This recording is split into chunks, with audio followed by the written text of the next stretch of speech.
Baik, judul proyek kami kali ini yaitu sistem formasi penjualan sendal dan pakaian berbasis web pada usaha overall sendal 25.000.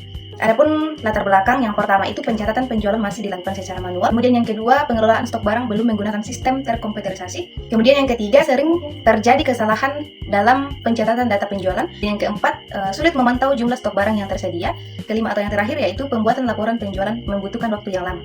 Produk SCAP. Yang pertama itu pengelolaan data produk, memudahkan admin dalam menambah, mengubah, menghapus, dan melihat data produk sandal dan pakaian. Yang kedua, pengelolaan transaksi dan stok, mencatat transaksi penjualan serta memperbarui stok barang secara otomatis agar data lebih teratur. Yang ketiga, laporan penjualan, menyajikan laporan penjualan secara otomatis sehingga lebih cepat, akurat, dan mudah dipantau. Baik, selanjutnya ada stakeholder register.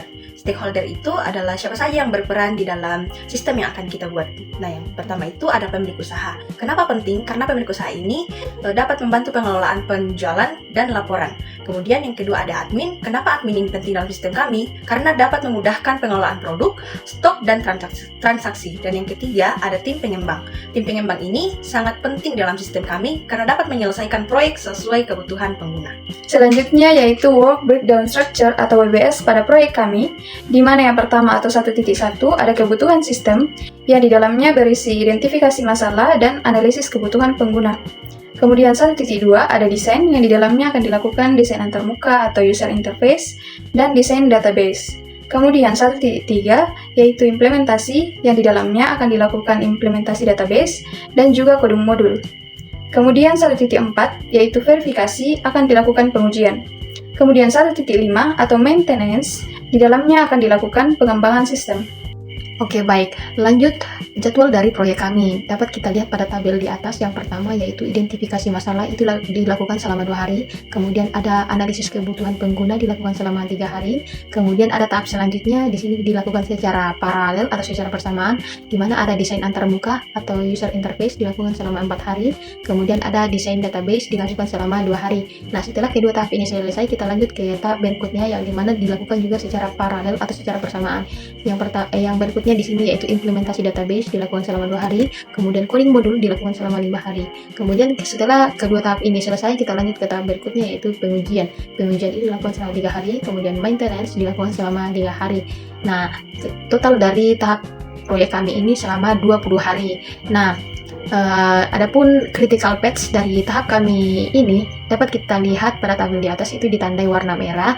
Nah, itu merupakan critical path atau jalur kritis menurut kami, karena jalur ini jalur terlama dan tidak boleh terlambat. Baik, selanjutnya kami akan menjawab pertanyaan nomor 1 yaitu jika ada keinginan dari stakeholder yang ingin merubah ruang lingkup, maka yang akan kami lakukan yang pertama, kami analisis keinginan stakeholder apakah sesuai dengan kebutuhan sistem atau pengguna. Jika sesuai, maka kami akan merubah ruang lingkup, waktu dan biaya, dan jika tidak sesuai dengan kebutuhan, maka kami tidak merubah ruang lingkup tersebut. Terima kasih.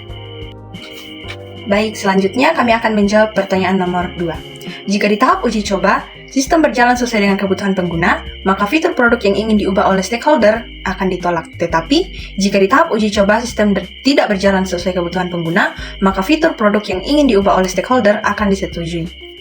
Selanjutnya, jawaban untuk nomor 3.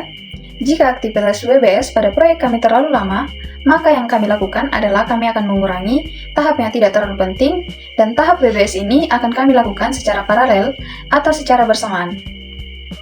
Dan yang terakhir, kami akan menjawab pertanyaan di atas. Kami sangat yakin dengan proyek kami, karena proyek kami dapat memberikan manfaat bagi usaha. Contohnya, dapat membantu pencatatan penjualan menjadi lebih cepat dan akurat, yang juga dapat meningkatkan efektivitas dan efisiensi pengolahan usaha. Sekian dan terima kasih.